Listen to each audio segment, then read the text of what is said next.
Hello students, welcome back to PSC for CBSE। Students, आज हम पढ़ लेंगे क्लास 10th का साइंस का चैप्टर नंबर 1 है, जिसका नाम है केमिकल रिएक्शंस एंड इक्वेशंस। ठीक है, रासायनिक अभिक्रियाएं एवं समीकरण। ये हमारा क्लास 10th की साइंस का चैप्टर नंबर 1 है। ठीक है, और ये जो सीरीज़ है आपकी क्लास 10th की साइंस की सीरीज़ है। इसके अंदर हम आपका जो फर्स्ट टर्म का सिलेबस है वो कंप्लीट करवाएंगे। ठीक, फिर उसके बाद आपका सेकंड टर्म का सिलेबस कंप्लीट होगा। तो ये जो सीरीज़ है इसके अंदर आपका साइंस का सिलेबस जो है चलेगा। ठीक है, तो इसके अंदर ये पहला वीडियो है क्लास 10th की साइंस का पहला वीडियो है पहले चैप्टर का, जिसका नाम क्या है, केमिकल रिएक्शंस एंड इक्वेशंस, यानी कि रासायनिक अभिक्रिया एवं समीकरण। और हमने जो क्लास 9th है उसका ऑलमोस्ट सिलेबस जो है कंप्लीट कर दिया है।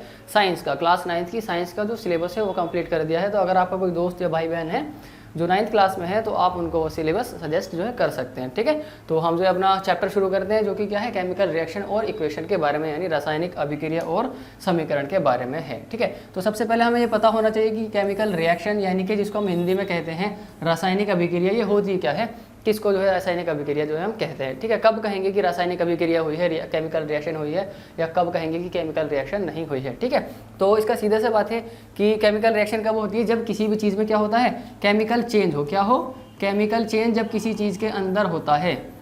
कौन सा चेंज, केमिकल चेंज जब किसी चीज़ के अंदर होता है, यानी कि रासायनिक परिवर्तन। रासायनिक परिवर्तन, जब किसी भी वस्तु के अंदर रासायनिक परिवर्तन होता है तब हम कहते हैं कि उसके अंदर क्या हुआ है, रासायनिक अभिक्रिया हुई है, यानी कि केमिकल रिएक्शन हुई है। कब, जब किसी भी ऑब्जेक्ट के अंदर क्या होता है, केमिकल चेंज होता है। अभी केमिकल चेंज कैसे होता है, किसको केमिकल चेंज कहते हैं, तो आपने छोटी क्लास के अंदर पढ़ा होगा कि जो चेंज होते हैं वो दो तरह के होते हैं। क्या होते हैं, जो चेंज होते हैं, आपने पढ़ा होगा छोटी क्लास के अंदर, जो चेंज होते हैं यानी कि जो बदलाव होते हैं, परिवर्तन जो होते हैं, जो परिवर्तन होते हैं वो आपके कितने तरीके के होते हैं, वो दो तरीके के होते हैं। आपने पढ़ा होगा छोटी क्लास में, 8th क्लास में आई थिंक इसके बारे में पढ़ाते हैं। दो तरीके के होते हैं, पहला होता है फिजिकल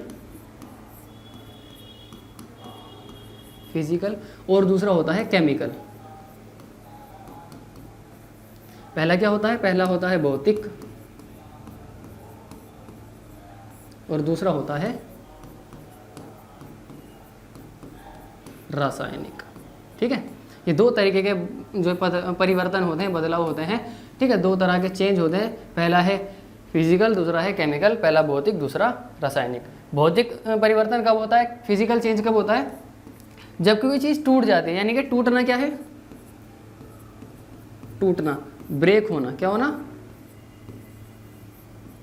ब्रेक होना। ब्रेक होना क्या है, ब्रेक होना क्या है, ब्रेक होना एक फिजिकल चेंज है। क्या है, एक फिजिकल चेंज। जैसे कि अगर मेरे हाथ में जो मार करे टूट जाए तो ये कैसा चेंज होगा, इसका साइज चेंज हो जाएगा ना, इसका साइज चेंज हो जाएगा। तो ये कैसा चेंज होगा, ये एक फिजिकल चेंज होगा। क्यों, क्योंकि इसको हम दोबारा जोड़ सकते हैं और इसको दोबारा वैसा कर सकते हैं। ठीक है, जैसे कि फट जाना, क्या होना, फटना। जैसे कि कोई कागज़ वगैरह फट जाता है, वही फट जाना। टीयर होना, क्या होना, टीयर होना, फट जाना। ये भी कैसा चेंज है, एक फिजिकल चेंज है। क्यों, जैसे जब कोई कागज़ फट जाता है तब हम क्या करते हैं, उस पर क्या कर देते हैं, उस पर टेप लगा देते हैं और फिर पहले जैसा हो जाता है। ठीक है, तो फटना या टूटना क्या है, फिजिकल चेंज है। ठीक है, और केमिकल चेंज कौन से होते हैं, केमिकल चेंज होते हैं जैसे कि जलना। केमिकल चेंज जैसे कि जलना, यानी कि बर्निंग। क्या चीज़ है, बर्निंग। ठीक है, जलना, या फिर क्या है ना, श्वसन, सांस लेना।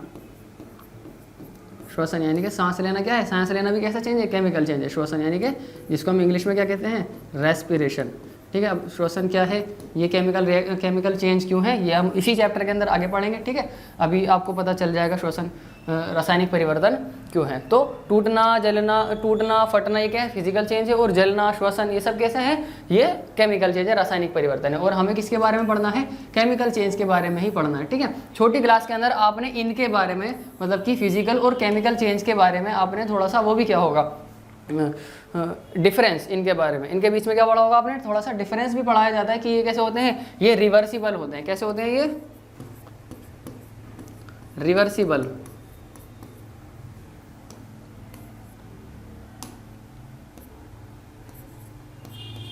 मतलब इनको एक बार दोबारा से करा जा सकता है, इनको दोबारा पहले जैसा बनाया जा सकता है। ठीक है, जैसे कि अगर ये मार्कर टूट जाए तो उसको जोड़ के दोबारा पहले जैसा कर सकते हैं, कागज़ फट जाएगा तो उसको टेप से चिपका के पहला जैसा कर सकते हैं। तो ये कैसे चेंज होते हैं, रिवर्सिबल होते हैं। लेकिन जो केमिकल चेंज होते हैं वो कैसे होते हैं, वो इरिवर्सिबल होते हैं। कैसे होते हैं, इरिवर्सिबल।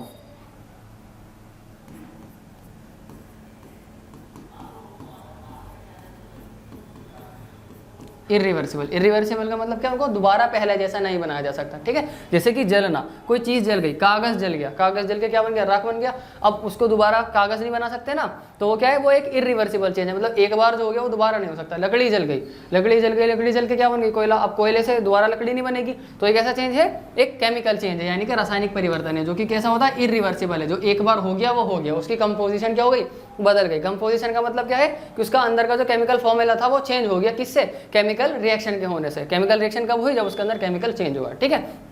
ये तो था जो हमने पिछली क्लास में, मतलब छोटी क्लासेस में हमने पढ़ा था, 8th क्लास के अंदर जो हमने इसके बारे में पढ़ा था, चेंज के बारे में। दो तरीके के चेंज होते हैं, केमिकल चेंज और फिजिकल चेंज। फिजिकल चेंज जो रिवर्सिबल होते हैं, केमिकल चेंज इरिवर्सिबल होते हैं। और हमें जो पढ़ना है केमिकल चेंज के बारे में ही पढ़ना है, ठीक है।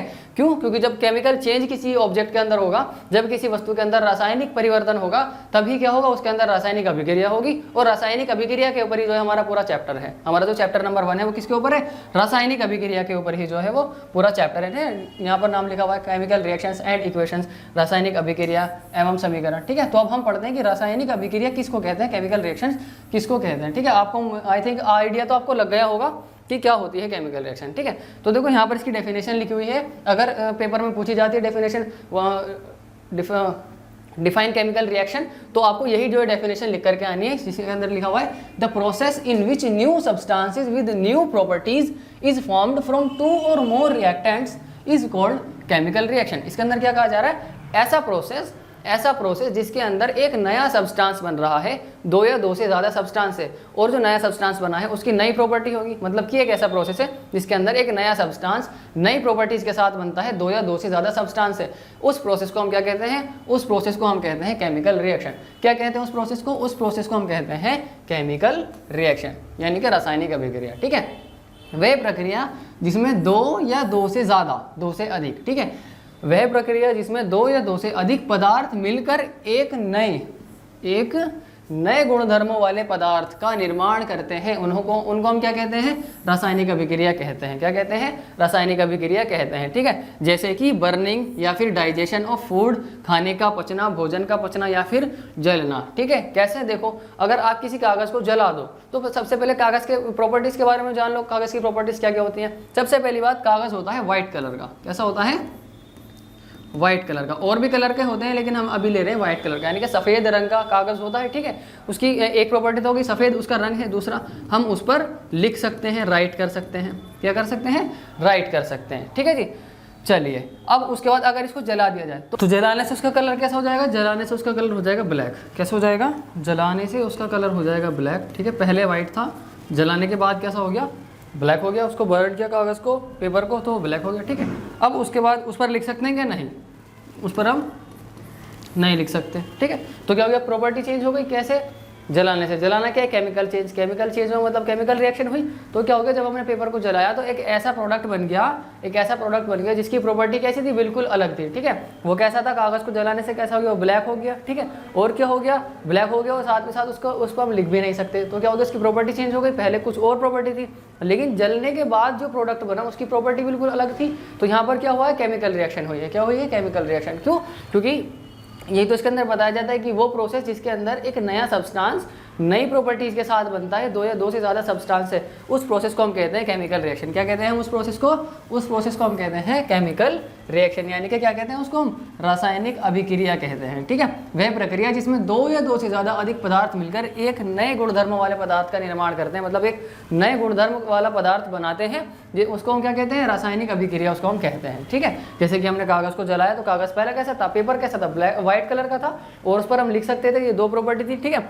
लेकिन जब हमने उसको बर्न किया, जब उसको जलाया तो कैसा हो गया, वो ब्लैक हो गया, और साथ में हम उस पर लिख भी नहीं सकते, तो उसकी प्रॉपर्टी बिल्कुल चेंज हो गई, तो नई प्रॉपर्टी वाला सब्सटेंस बन गया, तो क्या होगी, केमिकल रिएक्शन यहाँ पर हो गई है, ठीक है। चलिए, ये तो हो गई केमिकल रिएक्शन की बात। चलिए आगे चलते हैं।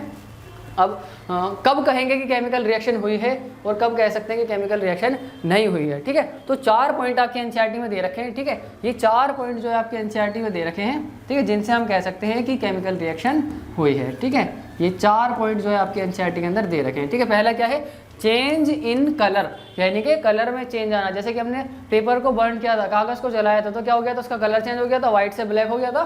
तो अगर किसी ऑब्जेक्ट का, किसी वस्तु का क्या हो जाता है, कलर चेंज हो जाता है, तब हम क्या कहेंगे कि वहाँ पर क्या हुआ है, केमिकल रिएक्शन हुई है, ठीक है। या फिर उसकी स्टेट का चेंज हो जाना। 3 तरह की स्टेट होती है ना, 3 तरह की स्टेट होती है, सॉलिड, लिक्विड, गेट, तो सॉलिड, लिक्विड और गैस। तो इनका आपस में चेंज हो जाना भी क्या है, केमिकल चेंज यानी कि केमिकल रिएक्शन है, ठीक है। या फिर उसके अंदर से क्या निकल जाए, इवोल्यूशन ऑफ गैस हो जाए, यानी कि उसके अंदर से गैस निकल जाए, गैस का निष्कासन, मतलब कि निकलना, गैस निकल जाए, धुआं निकल जाए। अगर कागज़ को जलाएंगे तो उसमें से धुआं निकलेगा, तो वही क्या है, गैस का निकलना, ठीक है। तो अगर किसी सब्सटेंस में गैस निकल रही है चेंज होने के बाद, तो वो क्या है, वहाँ पर भी केमिकल रिएक्शन हो रही है, ठीक है। साथ में चेंज इन टेम्परेचर, तापमान में परिवर्तन आना, ठंडा या गर्म हो जाना, चेंज इन टेम्परेचर, ठीक है। तो क्या होगा, कागज़ जलाने से पहले ठंडा था, लेकिन जलते वक्त कैसा हो गया, गर्म, उसका टेम्परेचर चेंज हो गया। तो टेम्परेचर चेंज होने से भी क्या होता है, केमिकल चेंज होता है। ये 4 चीज़ें हैं जिनसे हम कहते हैं कि केमिकल रिएक्शन हुई है, ठीक है। यानी कि अगर कलर चेंज हो जाएगा तब भी केमिकल रिएक्शन है, स्टेट चेंज हो जाएगी तब भी केमिकल रिएक्शन है, गैस अगर इवोल्यूएट होती है यानी कि गैस निकलती है तब भी केमिकल रिएक्शन है, और अगर टेम्परेचर चेंज होता है तब भी हम कहेंगे कि क्या है, केमिकल रिएक्शन हुई है, ठीक। अवस्था में परिवर्तन, अवस्था में परिवर्तन भी क्या है, एक तरीके का रासायनिक अभिक्रिया है, ठीक है। क्योंकि ठोस, द्रव, गैस, ये 3 तरह की अवस्था होती हैं, तो इन तीनों का आपस में बदलना, आपस में परिवर्तन होना भी क्या है, एक रासायनिक अभिक्रिया है, ठीक है। रंग में बदलना, रंग में परिवर्तन आना, ये भी क्या है, एक रासायनिक अभिक्रिया है, ठीक है। गैस का निकलना, गैस का उत्सर्जन या फिर निष्कासन क्या है, ये भी एक रासायनिक अभिक्रिया है, ठीक है। मतलब अगर गैस निकल रही है तो वो भी क्या है, वहाँ पर रासायनिक अभिक्रिया हो रही है, ठीक है। और साथ में अगर तापमान में परिवर्तन आ रहा है तब भी क्या हो रही है, वहाँ पर रासायनिक अभिक्रिया वहाँ पर जो है हो रही है, ठीक है। तो 4 पॉइंट है जिनसे हम कह सकते हैं कि कहीं पर भी रासायनिक अभिक्रिया हो रही है, ठीक है। इन चारों में से अगर कोई एक पॉइंट भी वहाँ पर हमें होता हुआ दिखाई दे रहा है तो मतलब क्या है कि वहाँ पर रासायनिक अभिक्रिया, जो केमिकल रिएक्शन जो है वो हो रही है, ठीक है। चलिए आगे लिखा हुआ है केमिकल इक्वेशंस। अभी हमने देखा है केमिकल रिएक्शन, केमिकल इक्वेशंस। देखो केमिकल इक्वेशन क्या होता है, यानी कि रासायनिक समीकरण, जिसको हम हिंदी में कहते हैं वो क्या होते हैं, ठीक है। यानी कि केमिकल रिएक्शंस जिसको हम कहते हैं वो क्या होता है, ठीक है। तो अभी हमने पढ़ा है रासायनिक अभिक्रिया के बारे में, यानी केमिकल रिएक्शन के बारे में अभी हमने पढ़ा है, ठीक है। 4 पॉइंट पढ़े हैं जिनसे हम कह सकते हैं कि कहीं पर भी केमिकल रिएक्शन हो रही है या नहीं हो रही है, ठीक है। तो रासायनिक अभिक्रिया के बारे में, केमिकल रिएक्शन के बारे में पढ़ा है। अब लिखा हुआ है केमिकल इक्वेशन, यानी कि रासायनिक समीकरण क्या होता है, ठीक है। तो केमिकल रिएक्शन जो होती है, केमिकल रिएक्शन जो होती है, अगर उसको हम सिंबल की फॉर्म में रिप्रेजेंट कर दें तब हम कहते हैं कि वो क्या है, एक केमिकल इक्वेशन है, यानी कि रासायनिक समीकरण है। जब हम उसको संकेत के रूप में व्यक्त कर देते हैं तब हम कहते हैं कि वो क्या है, रासायनिक अभिक्रिया है, ठीक है। समझिए यहाँ से इसको, जैसे कि एग्जाम्पल के तौर पर लिखा हुआ है कि magnesium is burn in air to form magnesium oxide. Magnesium को एयर में बर्न किया जाता है, हवा में जलाया जाता है, और हमें क्या मिलता है, मैग्नीशियम ऑक्साइड मिलता है। क्या मिलता है, मैग्नीशियम ऑक्साइड मिलता है, ठीक है। हिंदी में भी पढ़ लेते हैं इसको। मैग्नीशियम धातु का दहन करने पर मैग्नीशियम ऑक्साइड का उत्पादन होना, यानी कि जब हम मैग्नीशियम धातु को हवा में जलाते हैं तब हमें क्या मिलता है, हमें मिलता है मैग्नीशियम ऑक्साइड मिलता है, ठीक है। ये हमने क्या लिखा हुआ, 2 लैंग्वेजेस में लिखा हुआ है, पहला इंग्लिश में और दूसरा हिंदी में। इंग्लिश में लिखा हुआ है इंग्लिश वाले बच्चों के लिए और हिंदी में लिखा हुआ है हिंदी वाले बच्चों के लिए। क्यों, क्योंकि इंग्लिश वाले बच्चों को हिंदी में समझ में नहीं आएगा और हिंदी वाले बच्चों को इंग्लिश में समझ में नहीं आएगा। तो ये मैं क्यों बता रहा हूँ, क्योंकि आप अलग अलग लैंग्वेज के स्टूडेंट्स हैं, तो आपको जिस लैंग्वेज में आप पढ़ रहे हैं, जिस मीडियम में आप पढ़ रहे हैं, उसी मीडियम के जो आपको समझ में आएगा, उसी लैंग्वेज का आपको समझ में आएगा, ठीक है। वैसे ही अगर दूसरी अदर लैंग्वेज का बच्चा होगा तो वो अपनी लैंग्वेज में इस बात को लिखेगा तभी वो समझ पाएगा, ठीक है। तो क्या हो रहा है यहाँ पर, अब अगर हर कोई इंसान क्या करेगा, केमिकल रिएक्शन को कैसे लिखेगा, अपनी ही लैंग्वेज में लिखेगा, और क्या होगा, सामने वाले को समझने में दिक्कत होगी, ठीक है। तो एक ऐसा तरीका बनाया गया जिससे कि क्या हो कि सभी लोग समझ जाए, क्या हो, सभी लोग समझ जाएं, सारे लैंग्वेज के जो स्टूडेंट्स हैं वो सब समझ जाएं, सारे मीडियम के बच्चे जो समझ जाए, एक ऐसा तरीका बनाया जाए केमिकल रिएक्शन को दिखाने का। उसको हमने क्या कह दिया, उसको हमने कह दिया केमिकल इक्वेशन, यानी कि रासायनिक समीकरण, उसको हमने कह दिया। जैसे कि यहाँ पर रिएक्शन लिखी हुई है, ठीक है। इस रिएक्शन का यही मतलब है जो आपने अभी इस लाइन की फॉर्म में पढ़ा था, यानी कि magnesium is burned in air to form magnesium oxide. यानी कि जब हम मैग्नीशियम को हवा में जलाते हैं, एयर में जलाते हैं, तब हमें क्या मिलता है, मैग्नीशियम ऑक्साइड मिलता है। देखिए यहाँ पर ये लिखा हुआ है Mg से मैग्नीशियम को दिखाते हैं, ठीक है। Mg क्या है, Mg मैग्नीशियम का सिंबल है, ठीक है। ऑक्सीजन का यहाँ पर 2 और लिख लेना, ठीक है। तो ऑक्सीजन क्या है, ऑक्सीजन यहाँ पर O जो है O ऑक्सीजन का सिंबल है। तो जब मैग्नीशियम को ऑक्सीजन की प्रेजेंस में जलाया जाता है तो हमें क्या मिलता है, 2MgO मिलता है, यानी कि मैग्नीशियम ऑक्साइड मिलता है। ये मैग्नीशियम ऑक्साइड का सिंबल है। यही मैंने आपको बताया था कि जब भी किसी भी केमिकल रिएक्शन को हम उसके सिंबल की फॉर्म में रिप्रेजेंट कर देते हैं, उसके सिंबल से रिप्रेजेंट कर देते हैं, तब हम उसको क्या कहते हैं, उसको हम केमिकल इक्वेशन कहते हैं। क्या कहते हैं, हम उसको केमिकल इक्वेशन कहते हैं। और ये क्या है, ये एक केमिकल इक्वेशन ही है, ठीक है। ये क्या है, ये वर्ड इक्वेशन है, ये केमिकल इक्वेशन है, ठीक है। वर्ड इक्वेशन नहीं है, ये वर्ड रिएक्शन है और ये केमिकल इक्वेशन है, ठीक है, जो नीचे लिखी हुई है। क्यों? क्योंकि हमने इनके सिंबल्स का इस्तेमाल करके केमिकल रिएक्शन को रिप्रेजेंट कर दिया, रासायनिक अभिक्रिया को दर्शा दिया। कैसे? इनके प्रतीकों का इस्तेमाल करके। तो इसको हम क्या कहेंगे? रासायनिक समीकरण कहेंगे। देखो यही यहाँ पर लिखा हुआ है, ठीक है।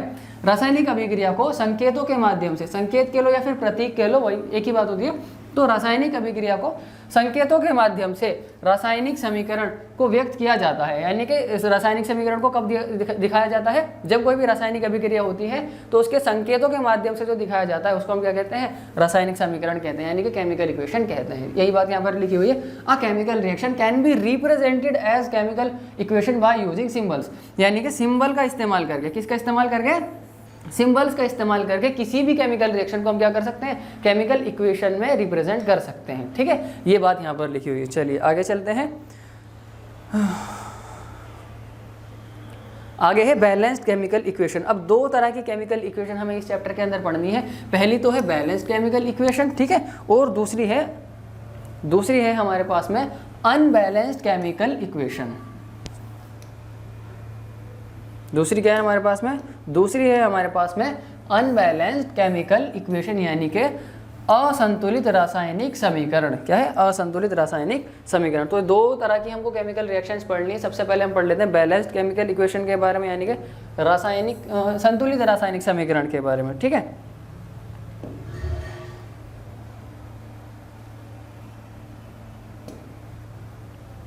देखिए यहाँ पर क्या लिखा हुआ है? बैलेंस केमिकल इक्वेशन की डेफिनेशन लिखी हुई है, ठीक है। If the numbers of atoms of element is same on both side of an equation such a chemical equation is called balanced chemical equation, ठीक है जी। एक केमिकल इक्वेशन उसमें दो साइड होती हैं, एक इधर वाली साइड होती है और एक इधर वाली साइड होती है, ठीक है। ये होती है LHS यानी कि लेफ्ट हैंड साइड, ये होती है RHS यानी कि राइट हैंड साइड, ठीक है। इसको हम रिएक्टेंट साइड भी बोलते हैं। क्या बोलते हैं? रिएक्टेंट साइड, क्योंकि इसको ये क्या होती है? रिएक्टेंट होते हैं इस तरफ।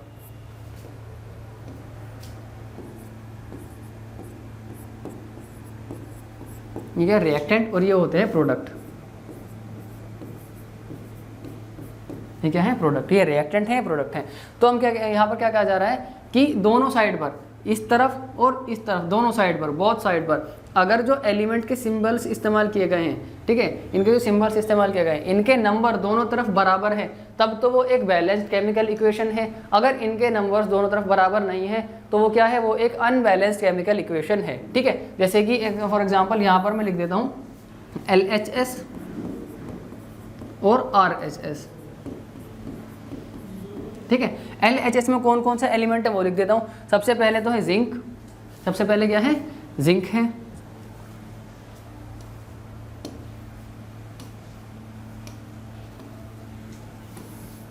सबसे पहले है जिंक, फिर उसके बाद हाइड्रोजन है, और हाइड्रोजन और सल्फर और ऑक्सीजन, ये है, ठीक है जी।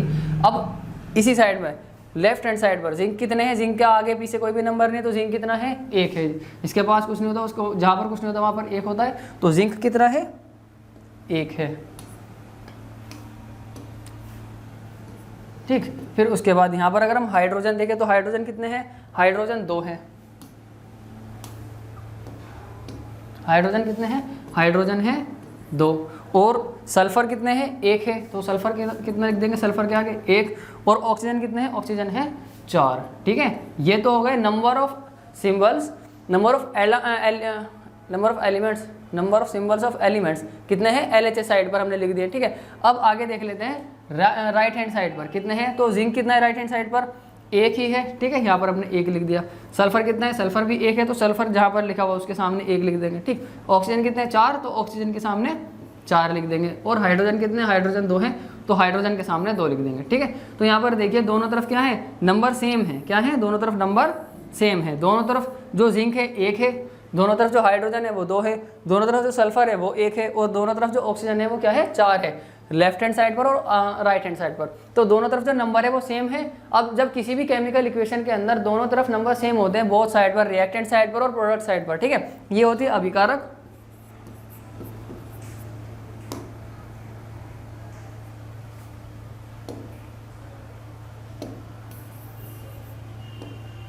ये क्या होता है? ये होता अभिकारक,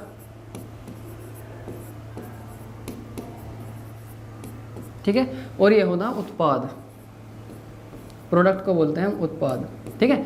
तो दोनों तरफ, जब इनका दोनों तरफ नंबर बराबर होता है तब वो कैसी अभिक्रिया होती है, वो रासायनिक संतुलित रासायनिक समीकरण होती है। कैसी होती है? संतुलित रासायनिक समीकरण। तो यहाँ पर भी दोनों तरफ सेम था, ठीक है जी, LHS पर RHS पर दोनों तरफ नंबर सेम थे हर एक एलिमेंट के सिंबल के, तो वो क्या है, वो एक संतुलित रासायनिक समीकरण है, यानी कि बैलेंस्ड केमिकल इक्वेशन है। देखिए यहाँ पर लिखा हुआ है कि जिस रासायनिक समीकरण में उत्पाद तथा अभिकारक के प्रत्येक तत्व के परमाणुओं की संख्या, क्या, उत्पाद और अभिकारक के हर एक परमाणु की संख्या, प्रत्येक तत्व के परमाणुओं की संख्या समान होती है। क्या होती है? समान, बराबर होती है, ठीक है।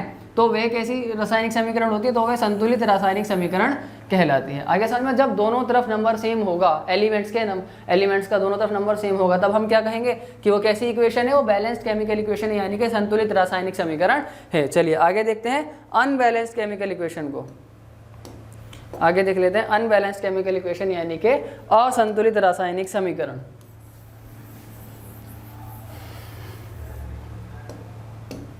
ठीक है, अनबैलेंस्ड केमिकल इक्वेशन।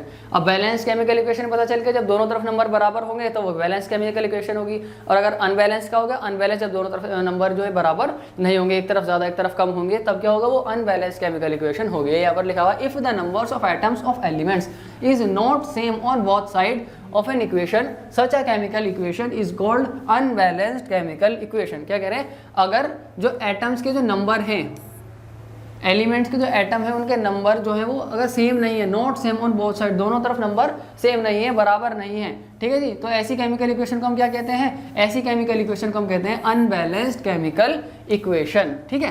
असंतुलित रासायनिक समीकरण हम उनको कहते हैं, ठीक है। जैसे कि जिस रासायनिक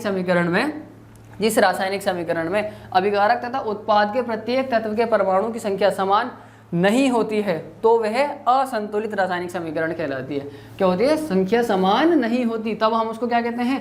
असंतुलित रासायनिक समीकरण जो है हम उसको कहते हैं, ठीक है। जैसे कि ये मैंने बताया था आपको, ये कौन सी साइड है? ये रिएक्टेंट साइड है, और ये कौन सी साइड है? ये प्रोडक्ट साइड है। ये अभिकारक वाली साइड, ये उत्पाद वाली साइड। तो यहाँ पर देख लीजिए आयरन यानी कि Fe कितना है? यहाँ पर 1 है, Fe कितना है? यहाँ पर 1 है, और यहाँ पर Fe 3 है, ठीक है। यहाँ पर हाइड्रोजन कितने हैं? 2, और यहाँ पर हाइड्रोजन 2 है। यहाँ पर ऑक्सीजन 1 है, यहाँ पर ऑक्सीजन 1 है, और यहाँ पर ऑक्सीजन 4 है। तो देखिए यहाँ पर नंबर कम ज़्यादा हो रहे हैं, बराबर नहीं है नंबर, सेम नहीं है नंबर, एक जैसा नहीं है, संख्या समान नहीं है। तो ये कैसी इक्वेशन होगी? ये अनबैलेंस्ड केमिकल इक्वेशन होगी। क्या होगी? ये अनबैलेंस्ड यानी कि असंतुलित रासायनिक समीकरण होगी, ठीक है। इसका एक और नाम होता है, इसको हम क्या बोलते हैं? स्केलेटल। ये अपनी कॉपी में लिख लीजिएगा, स्केलेटल केमिकल इक्वेशन भी इसको जो है हम कहते हैं। किसको? अनबैलेंस्ड केमिकल इक्वेशन को स्केलेटल केमिकल इक्वेशन भी कहते हैं, यानी कि क्या बोलते हैं हम इसको हिंदी में? कंकाली रासायनिक समीकरण। ये नाम भी आप जो ऐड कर लीजिएगा अपने नोट्स के अंदर, कंकाली रासायनिक समीकरण जो हम इसको कहते हैं, ठीक है। एक तो हो गया इसका असंतुलित रासायनिक समीकरण, दूसरा नाम हो गया इसका कंकाली रासायनिक समीकरण भी हम इसको कहते हैं, ठीक है। अब ये अनबैलेंस्ड है तो इसको बैलेंस भी करना पड़ता है। क्या करना पड़ता है? इसको बैलेंस करना पड़ता है, ठीक है। और वो बैलेंस कैसे करते हैं वो हम सीखेंगे अभी, ठीक है। चलिए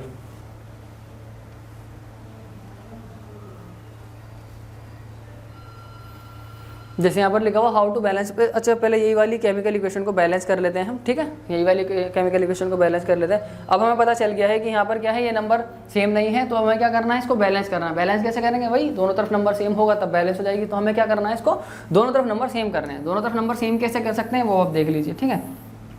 सबसे पहले क्या करेंगे? हम एक टेबल बनाएंगे। क्या करेंगे? एक टेबल बना लेंगे इस तरीके से। यहाँ पर इनके हम एलिमेंट्स लिख लेंगे, कौन कौन से एलिमेंट्स जो है केमिकल रिएक्शन में इस्तेमाल हुए हैं। पहला Fe है, तो यहाँ पर हम लिख देंगे, एक साइड में आप लिख लेंगे Fe, और दूसरा हाइड्रोजन, तो हाइड्रोजन, ठीक, और ऑक्सीजन, ये हो गया ऑक्सीजन। ये 3 तरह के जो एलिमेंट इस्तेमाल हुए हैं, तो यहाँ पर हमने एलिमेंट्स के नाम लिख लिए, और यहाँ पर हम लिख लेंगे LHS और RHS, या फिर आप रिएक्टेंट और प्रोडक्ट भी लिख सकते हैं, RHS।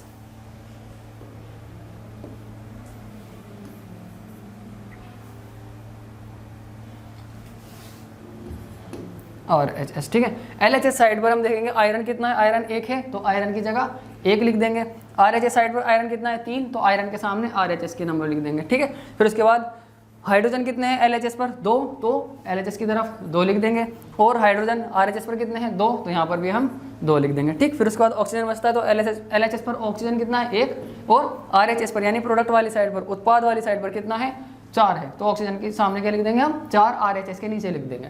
ठीक है, अब हमें पता चल चुका है कि कौन सा एलिमेंट के कितने नंबर हैं। अब हमें क्या करना है, बैलेंस करना है। बैलेंस हम 2 तरीके से कर सकते हैं। पहला, एक ही तरीके से बैलेंस कर सकते हैं। कैसे कर सकते हैं, पहला काम हमें क्या करना है, पहला काम हमें करना है कि हम जो बैलेंस करने के लिए हम नंबर को सिर्फ इंक्रीज कर सकते हैं। क्या कर सकते हैं, नंबर को सिर्फ इंक्रीज कर सकते हैं, डिक्रीज नहीं कर सकते। बढ़ा सकते हैं संख्या को, कम नहीं कर सकते हैं। बढ़ा भी कैसे सकते हैं, मल्टीप्लाई करके बढ़ा सकते हैं, और कोई तरीका नहीं है। 2 चीज़ मैंने बताई है, पहला हम नंबर को बढ़ा सकते हैं, इंक्रीज कर सकते हैं, दूसरा नंबर को बढ़ाएंगे कैसे, मल्टीप्लाई करके, गुणा करके जो नंबर को हम बढ़ा सकते हैं। ठीक है, यही 2 तरीके होते हैं हमारे पास में बैलेंस करने के लिए। ठीक है, अब जैसे कि केमिकल इक्वेशन लिखी हुई है, ये एक रासायनिक समीकरण लिखी हुई है, ये अनबैलेंस्ड है, असंतुलित है, तो इसको क्या करना है, हमें बैलेंस करना है। ये पेपर में आता है। ठीक है, ये पेपर में बैलेंस करने के लिए आता है, तो आप देख लीजिए इसको। अब हमें क्या करना है, यहाँ पर 1 है, यहाँ पर 3 है, तो मैं 3 को तो 1 नहीं कर सकता, लेकिन 1 को 3 कर सकता हूँ। और मैं कैसे कर सकता हूँ, मैंने आपको बता दिया है कैसे, मल्टीप्लाई करके। हम नंबर को बढ़ा सकते हैं और बढ़ाएंगे भी कैसे, मल्टीप्लाई करके। तो मैं क्या कर सकता हूँ, अगर 3 की मतलब 1 की 3 के साथ में मल्टीप्लाई कर दूँ तो क्या हो जाएगा, 3 हो जाएगा Fe। तो यहाँ पर अगर मैं 3 लिख दूँ, गुणा 3 कर दूँ, तो क्या हो जाएगा, Fe3 हो जाएगा। ठीक है, तो मैं यहाँ पर क्या लिख देता हूँ, उसके सामने अगर मैं 3Fe लिख दूँ, ठीक है, तो मेरा हाइड्रोजन जो आयरन है वो बैलेंस हो चुका है। यहाँ पर भी 3 हो गया, 3 एकम 3, और वहाँ पर भी 3, दोनों तरफ 3 हो गए हैं। तो ये क्या हो गया, आयरन तो हमारा बैलेंस हो चुका है। और जो हाइड्रोजन है वो तो पहले से ही बैलेंस है। बैलेंस क्या करना है हमें, अब ऑक्सीजन को बैलेंस करना है। ठीक है, अब ऑक्सीजन कितना है हमारे पास में, ऑक्सीजन है हमारे पास में यहाँ पर। अच्छा, जब ये इसको बैलेंस करेंगे आप, अगर आप बैलेंस कर रहे हैं तो सबसे पहले आप पेंसिल से बैलेंस करेंगे। किससे बैलेंस करेंगे, पेंसिल लेकर के बैलेंस करेंगे, पेन से नहीं करेंगे। ठीक है, क्योंकि बीच बीच में मिटाना भी पड़ जाता है इसलिए। तो अब हम देख लेते हैं ऑक्सीजन। ऑक्सीजन कितना है यहाँ पर 4 है, यहाँ पर 1 है, तो क्या करूँगा मैं 4 से मल्टीप्लाई कर दूंगा 1 की, तो यहाँ पर कर दिया मैंने मल्टीप्लाई बाय 4। तो कहाँ पर मैंने क्या है, 1 की 4 से मल्टीप्लाई की, तो कहाँ पर मैं यहाँ पर 4 नहीं लिख सकता। अब मैं 4 को कहाँ पर लिखूंगा, अब मैं 4 को लिखूंगा यहाँ पर। ठीक है, सामने ही नंबर को लिख सकते हैं सिर्फ, और कहीं नहीं, पीछे नहीं लिख सकते। इसी तरफ नंबर जो है, नंबर को जो है लिखा जा सकता है। ठीक है, तो यहाँ पर मैंने क्या लिख दिया, 4 लिख दिया। अब इस 4 की जो 2 है ना, इसके साथ में मल्टीप्लाई हो रही है। अब जब 4 की 2 के साथ में मल्टीप्लाई होगी तो हाइड्रोजन कितना हो जाएगा, 8 हो जाएगा। ठीक है, हमारा ऑक्सीजन तो बैलेंस हो गया, यहाँ पर भी 4, यहाँ पर भी 4, क्योंकि यहाँ 4 है, यहाँ पर कुछ नहीं, तो यहाँ पर क्या होगा, 1 होगा। अब 4 की 1 से मल्टीप्लाई होगी तो 4 1 4।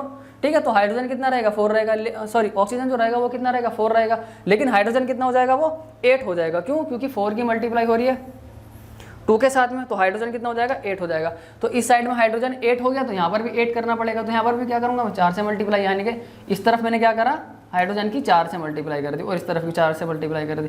तो क्या हो गया, अब देखिए यहाँ पर कितना हो गया, 3 1 3, LHS पर Fe3 है, RHS पर Fe3 है। ठीक है, 2 4 8, LHS पर हाइड्रोजन 8 है, और यहाँ पर भी कितना है, 8 है। ठीक है, ये आपका रफ काम है ये वाला। ठीक, 4 1 4, तो ऑक्सीजन कितना है, 4 है LHS साइड पर, और हाइड्रोजन साइड, RHS साइड पर कितना है, RHS साइड पर भी 4 ही है।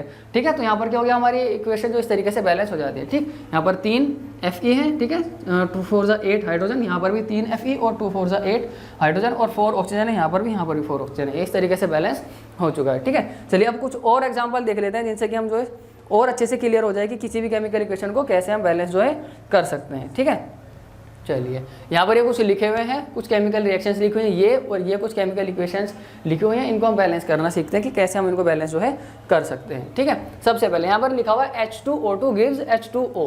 ठीक है, तो सबसे पहले तो हम यहाँ पर देखेंगे कि कितने कितने नंबर है। तो हाइड्रोजन कितना है हमारे पास में, हाइड्रोजन 2 है, और ऑक्सीजन कितना है, ऑक्सीजन भी 2 है। लेकिन RHS साइड पर, कहाँ पर, RHS साइड पर क्या है हमारे पास में, हाइड्रोजन 2 है, लेकिन ऑक्सीजन क्या है, 1 है। तो अब मैं क्या कर सकता हूँ, इंक्रीज करूँगा, तो यहाँ पर क्या लिख देता हूँ मैं, 2, यहाँ पर लिख देता हूँ मैं 2।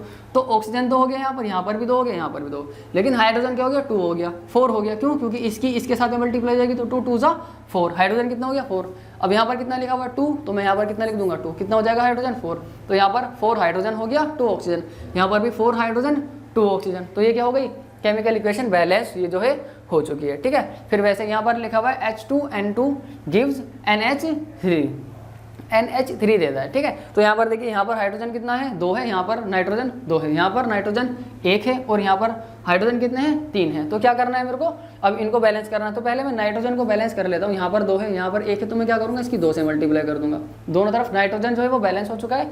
यहाँ पर N2 और यहाँ पर 2N, यानी कि दोनों तरफ बराबर है, 2 है, ठीक। लेकिन अब 2 तिया 6, हाइड्रोजन कितना हो गया, 2 तिया 6 हो गया। अब यहाँ पर हाइड्रोजन कितने हैं, 2, तो कितने से मल्टीप्लाई कर दूं कि हाइड्रोजन 2 से 6 हो जाए। तो 3 से मल्टीप्लाई करने से जो हाइड्रोजन है वो 2 से बढ़कर 6 हो जाएगा। 2 तिया 6 या फिर 3 दूनी 6, ठीक है। ये भी बैलेंस हमारा हो चुका है, ठीक। फिर अगला लिखा हुआ Al + O2 गिव्स Al2O3, क्या देता है, अगर हम एल्यूमिनियम को ऑक्सीजन के साथ रिएक्शन कराते हैं तो एल्यूमिनियम ऑक्साइड मिलता है, जिसका फॉर्मूला है Al2O3। इसको कैसे बैलेंस कर सकते हैं, वही नंबर देखो। सबसे पहले यहाँ पर Al कितना है, 1, यहाँ पर 2 है, यहाँ पर O कितने हैं, 2 हैं, और यहाँ पर 3 है। तो क्या करेंगे, सबसे पहले हम किसको बैलेंस कर लेते हैं, सबसे पहले हम बैलेंस कर लेते हैं किसको, एल्यूमिनियम को। यहाँ पर 2 है, तो मैं क्या करता हूँ, यहाँ पर 2 लिख देता हूँ। 2 Al दोनों तरफ हो चुका है, ठीक है। अब यहाँ पर ऑक्सीजन कितने हैं, 3, यहाँ पर ऑक्सीजन कितने हैं, 3 है। तो क्या करता हूँ मैं, इसकी मल्टीप्लाई किससे कर देता हूँ, 3 से अगर मैं इसकी मल्टीप्लाई कर दूँ तो कितना हो जाएगा, 3 2 6, और यहाँ पर कितना हो गया, 3, यहाँ पर जो है यहाँ पर जो 3 हो रहा है, ठीक है। तो यहाँ पर क्या करेंगे, इसकी 2 से मल्टीप्लाई कर देंगे तो कितना हो जाएगा, 2 3 6, यहाँ पर भी 3 2 6 हो गया। लेकिन एल्यूमिनियम कितना हो गया, 2 2 4, और यहाँ पर कितना हो रहा है, 2, ठीक है। तो हमें यहाँ पर क्या करना पड़ेगा, 4 से मल्टीप्लाई करनी पड़ेगी, ठीक है। इसीलिए मैं आपसे कह रहा हूँ कि आप जब बैलेंस करेंगे तो आप क्या करेंगे, आप इसको पेंसिल से लेकर के बैलेंस करेंगे पहले। जब आपकी पूरी इक्वेशन बैलेंस हो जाएगी तो बिल्कुल सही, तब आप उसको पेन से जो है लिख सकते हैं, ठीक है। तो पहले हमें किससे बैलेंस करना है, पेंसिल से ही। तो यहाँ पर मैं किसको लिख सकता हूँ, 2 2 4, यहाँ पर मैं लिख दूंगा, ठीक है जी। तो 4Al + 3O2 गिव्स 2L2O3, यानी कि एल्यूमिनियम ऑक्साइड, ठीक है। चलिए आगे लिखा हुआ H2SO4 + CaOH2 gives calcium sulphide plus water, ठीक है। अब इसको बैलेंस करना है। यहाँ पर नंबर देख लेते हैं। सबसे पहले हाइड्रोजन यहाँ पर 2 है, और यहाँ पर हाइड्रोजन 2 है, ठीक है। और यहाँ पर भी 2 है, इसकी मल्टीप्लाई इसके साथ में हो रही है, फिर इसके साथ में, तो 2 हाइड्रोजन है, 2 ऑक्सीजन। टोटल ऑक्सीजन कितने हैं यहाँ पर, 2 और ये 6 टोटल ऑक्सीजन है, ठीक। और सल्फर कितने हैं यहाँ पर, 1, यहाँ पर भी 1 है। यहाँ पर टोटल ऑक्सीजन कितने हो रहे हैं, 2 और 4, और यहाँ पर 1 5 यहाँ पर हो रहे हैं, ठीक। हाइड्रोजन तो दोनों तरफ बैलेंस है, सल्फर भी दोनों तरफ बैलेंस है, कैल्शियम भी दोनों तरफ बैलेंस है। और यहाँ पर हाइड्रोजन कितने, ऑक्सीजन बैलेंस नहीं है। यहाँ पर ऑक्सीजन कितना है, 6, और यहाँ पर ऑक्सीजन है 5 और 1, 4 और 1, 5 यहाँ पर ऑक्सीजन हो रहे हैं, ठीक है। तो यहाँ पर क्या करूँगा मैं, इसकी 2 से अगर मैं मल्टीप्लाई कर दूँ तो कितना हो जाएगा, 2 और 2 6, 2 ऑक्सीजन हो गया, 4 ये 6, और यहाँ पर भी 2 ऑक्सीजन ये, 4 ऑक्सीजन ये, 6 ऑक्सीजन हो गए हैं, ठीक है। अब मुझे क्या करना है, यहाँ पर 2 लिखने से हाइड्रोजन क्या हो चुका है, मेरा 4 हो चुका है। तो क्या करेंगे, 2 2 4, यहाँ पर हाइड्रोजन हो रहा है, तो यहाँ पर क्या करेंगे हम, 2 ये और 2 ये, हाइड्रोजन 4 हो रहा है। तो बैलेंस है ये भी क्या है, ये बैलेंस है। इस वाली केमिकल इक्वेशन को आप एक बार फिर से देख लीजिए। मैं आपको यहाँ पर लिख करके दिखा देता हूँ और सही से कि ये क्या है। यहाँ पर हमारे पास में था H2SO4 + CaOH2, ठीक है, ये ब्रैकेट में है, गिव्स CaSO4 + 2H2O है, ठीक है। अच्छा, इसको तो बैलेंस ही लिख दिया मैंने, 1 मिनट।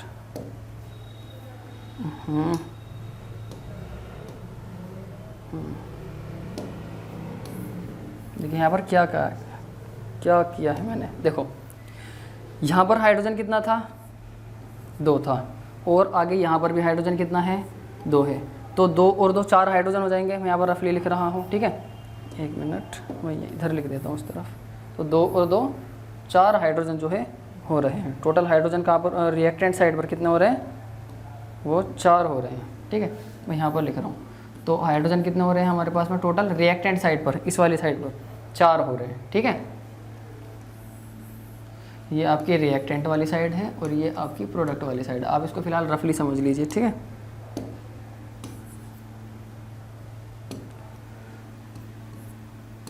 ठीक, चलिए अब यहाँ पर हाइड्रोजन कितने हो रहे हैं, यहाँ पर हाइड्रोजन यहाँ पर 4 हैं, तो यहाँ पर कितने हो रहे हैं, 2 हाइड्रोजन जो यहाँ पर हो रहे हैं। प्रोडक्ट वाली साइड पर कितने हाइड्रोजन हो रहे हैं, 2 हाइड्रोजन यहाँ पर हो रहे हैं, ठीक है।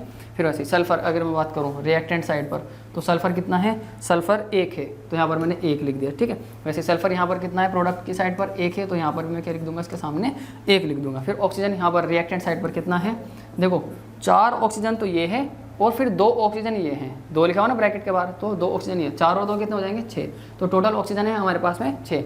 रिएक्टेंट साइड पर 4 ये और 1 ये, 5 ऑक्सीजन हमारे पास में प्रोडक्ट साइड पर हैं, ठीक। फिर उसके बाद हम देखते हैं कैल्शियम कितना है हमारे पास में रिएक्टेंट की साइड पर। तो कैल्शियम है हमारे पास में, एक कैल्शियम है, ठीक। प्रोडक्ट साइड पर भी एक ही कैल्शियम है, ठीक है। फिर उसके बाद क्या बचता है, सब कुछ लिख दिया हमने, ठीक है। तो देखिए हमारे पास में सल्फर भी बैलेंस है, ठीक, और कैल्शियम बैलेंस है, लेकिन जो हमारे पास में ऑक्सीजन और हाइड्रोजन है, ये जो हाइड्रोजन और ऑक्सीजन है जिनको सर्कल किया है, ये दोनों बैलेंस नहीं है, इन दोनों को बैलेंस करना था। तो इन दोनों को कैसे बैलेंस किया मैंने देखा यहाँ पर कितने हैं, 6 हाइड्रोजन है और यहाँ पर कितने हैं, 5 हाइड्रोजन है, सॉरी यहाँ पर 6 ऑक्सीजन है और यहाँ पर 5 ऑक्सीजन है, यहाँ पर 4 हाइड्रोजन है और यहाँ पर 2 हाइड्रोजन है। तो मैंने क्या किया, यहाँ पर 2 लिख दिया। तो क्या हो गया, 2 से मल्टीप्लाई हुई तो हाइड्रोजन कितना हो गया मेरे पास, प्रोडक्ट की साइड पर 4 हो गया, रिएक्टेंट की साइड पर 4 था, यहाँ पर भी 4 हो गया, तो हाइड्रोजन क्या हो गया, बैलेंस हो गया, ठीक है। फिर उसके बाद जब इसकी ऑक्सीजन के साथ में यहाँ पर एक ही ऑक्सीजन, तो 2 ऑक्सीजन हो जाएंगे, यहाँ पर 2 लिखा हुआ है, तो ठीक है, तो 2 ऑक्सीजन हो गए, तो 2 और ये 4, ठीक है। तो यहाँ पर कितने हो जाएंगे टोटल ऑक्सीजन इंक्रीज होकर के 6। रिएक्टेंट की साइड पर कितने ऑक्सीजन थे, 6। प्रोडक्ट की साइड पर कितने आ गए हैं, 6 आ गए हैं, ठीक है। तो इस तरीके से ये इक्वेशन को हमने बैलेंस किया है, ठीक है। इस तरीके से लिख लिया है पहले, फिर उसके बाद में बैलेंस किया है, ठीक। तो इस वाली रिएक्शन को आपको जो है ना प्रैक्टिस तो आपको सारी ही करनी है, ठीक है। 4 इक्वेशन मैंने आपको बैलेंस करके दिखाई है, ठीक है। मैं उम्मीद करता हूँ आपको ये समझ में आया होगा, ठीक। तो आपको क्या करना है, इनकी प्रैक्टिस करनी है, ठीक है। इनको कम से कम 3 से 4 बार इनको प्रैक्टिस करना है, खुद बैलेंस करके देखना है, ठीक है। ये पेपर में आती हैं, ठीक है, हाफ लिखी हुई होती हैं, बाकी की आधी आपको लिखनी होती है, या फिर पूरी केमिकल इक्वेशन लिखी हुई होती है, उसको बैलेंस करना होता है, ठीक है। एक नहीं आती, 3-3, 4-4 एक ही क्वेश्चन में आ जाती है, तो आपको बैलेंस करनी होती है, तो वो बैलेंसिंग आपको करनी आनी चाहिए, ठीक है। चलिए, अब ये कुछ दे रखे हैं आपको, ये क्या है, ये होमवर्क के लिए 5 केमिकल इक्वेशन मैंने आपको दी हैं यहाँ पर होमवर्क के लिए, ठीक है। तो ये आपको बैलेंस करके लानी है, ठीक है। चलिए अब आगे चलते हैं, आगे हमारा टाइप्स ऑफ केमिकल रिएक्शन। तो आज की वीडियो में सिर्फ इतने रखते हैं, मिलेंगे आपसे नए वीडियो में नए टॉपिक के साथ। तब तक के लिए पढ़ते रहिए, और अगर आप जो है चैनल पर नए हैं तो चैनल को सब्सक्राइब कीजिए, वीडियो को लाइक कीजिए, कमेंट करके बताइए आपको वीडियो कैसा लगा, ये बैलेंसिंग वाला पार्ट आपको समझ में आया है या नहीं। जैसा भी आपको लगा है वो हमें कमेंट करके बताइए, ठीक है। और जो है चैनल को सब्सक्राइब कीजिए, और जो वीडियो है अपने दोस्तों के साथ में ज़रूर शेयर कीजिए।